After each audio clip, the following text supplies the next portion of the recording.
A story of love and resistance, demolishing the dominant discourse of disability. It begins the moment I am born. The doctor whisks me away. I am barely detached from my mother. I get poked with needles. Bright lights pierce through my newborn pupils. I feel empty. Where is my mom?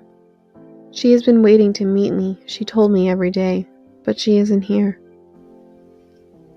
I spend the first hour of my life surrounded by strangers. They place their sterile gloved hands all over my body. I shake. I hate it.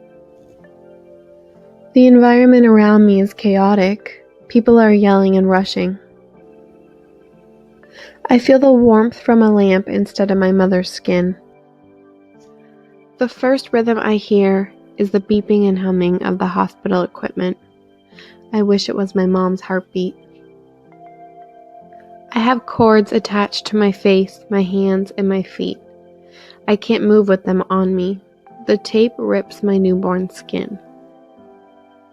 After being manipulated like a toy, the doctor brings me in to see my mom.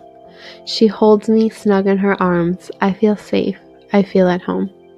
The doctor explains to my mom that I experienced asphyxia, a lack of oxygen at birth. They tell her they did everything they could to save me, but unfortunately I have permanent brain damage. They tell her I will never live a normal life. She hands my mother brochures about support groups and rehabilitation centers and leaves the room with her head down. We do not need these brochures. You are perfect the way you are. I promise to love you, to support you, and to remind you to be your authentic self always, my mother says to me. The medical model of disability. The medical model of disability evolved from capitalism and economic goals.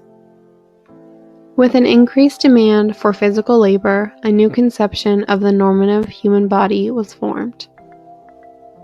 The medical model suggests that the disability is located within the individual. This has created a social hierarchy with able-bodied individuals at the top and the others at the bottom. With an emphasis on interventions, cure, and rehabilitation, the medical model's goal is to mold individuals' abilities to benefit society. This model reflects treatment of an individual over adaptation of society. It forces people with disabilities to accept a universal truth about their mind bodies. Activist Eli Clare states it beautifully. Diagnoses transformed three-dimensional body minds into two-dimensional graphs and charts. My daughter makes me feel like there is only good in the world. Now 5 years old, her selflessness and generosity shine through everything she does. The past 5 years have been a constant battle between what I want for my child and what the medical industry preaches. I resisted the constant nagging for testing from medical professionals, despite the scrutiny I received. It felt like they wanted to strip my daughter of her quirky smile, her slurred speech, and her tremors, and rebuild her like a single-colored, square Lego structure. She does not need a piece of paper to become a part of her identity. This was an easy task to carry out during her infant and toddler years. I would advocate for universal design in hopes that someday she would never have to. It's not her fault that ableism exists. But then my daughter started school. Without a formal diagnosis, she was quickly labeled as below average. She was isolated from her peers and started getting into trouble because her needs were not being met. Teachers would ask me, "What does she have?" I would advocate for her time and time again. "Listen to what she needs and a diagnosis will know no different," I would tell them, but they never understood. Sadly, the education system is not accommodating to individual styles of learning unless there is a diagnosis to validate what they need. This is the first time I was overwhelmed with guilt about the choices I had made. I wondered if my years of resisting professional advice had ostracized my daughter from the education she was deserving of. Would conforming to societal expectations be what it takes to grant my daughter her rightful education? I battled with this thought. The dominant discourse of disability has labeled my daughter as restricted by her diagnosis. I will not stand for that, and neither will she. Despite this, we decide to start the testing. We do this not to conform to society, but to grant my daughter the education she deserves. If this is the only way the education system will accommodate its environment for my daughter, then it has to be done. She takes back the condescending term of disability and owns it as her own. In 37 different countries, persons with disabilities between the ages of 15 to 29 were less likely to have ever attended school than those without disabilities. In Vietnam, only 44% of people with a disability attended school, compared to 97% of people who attended school and did not have a disability. In Egypt, 43% of people with a disability attended school, compared to 89% of non-disabled people. And in Indonesia, 53% of people with a disability attended school, compared to 98% of non-disabled people. A research study that examined data on children with disabilities out-of-school rates in primary and lower secondary school suggested that in Cambodia, 1 in every 2 children with a disability is out of school. This is compared to 1 in every 14 children who do not have a disability. The same study examined the completion rate of primary and lower secondary school. The results revealed that 36% of adolescents with disabilities will complete lower secondary education, compared to 53% of adolescents without disabilities.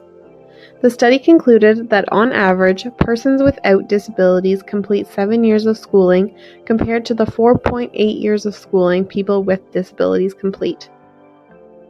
The data also suggested that women with disabilities are less likely to attend formal education than men with disabilities.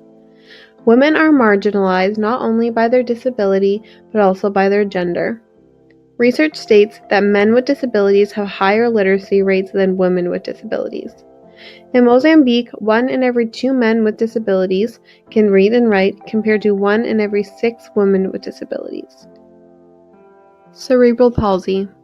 What ableist will see my daughter as, what I see is nothing more than 2 words. After years of resistance to take this step, she reluctantly received a diagnosis that outlines her restrictions. Imagine for just 1 second that a doctor defines you as 1 word and hands you a brochure that outlines your abilities and restrictions. Why would anybody stand for that? Ableism is the answer. It makes people eager to fit into a mold of the perfect body-mind. Most adaptations that my daughter needs at school are readily available to her because of the diagnosis, and for that I am thankful. However, the constant yearning for a cure that comes from strangers on the street that pray my daughter recovers, or the forcefulness of the medical industry to rehabilitate my daughter's movement and speech, or the heroism that is placed on her for completing a nonchalant task, weighs on me heavily each day. Because of this, I advocate for a better future. I preach the ideas of critical disability theory so all body-minds have equal opportunity. I act as a critical global citizen to understand that disability is socially constructed. And it is our responsibility to change the dominant discourse it has followed. I share this story in hopes that it sparks a light and encourages others to act as critical global citizens.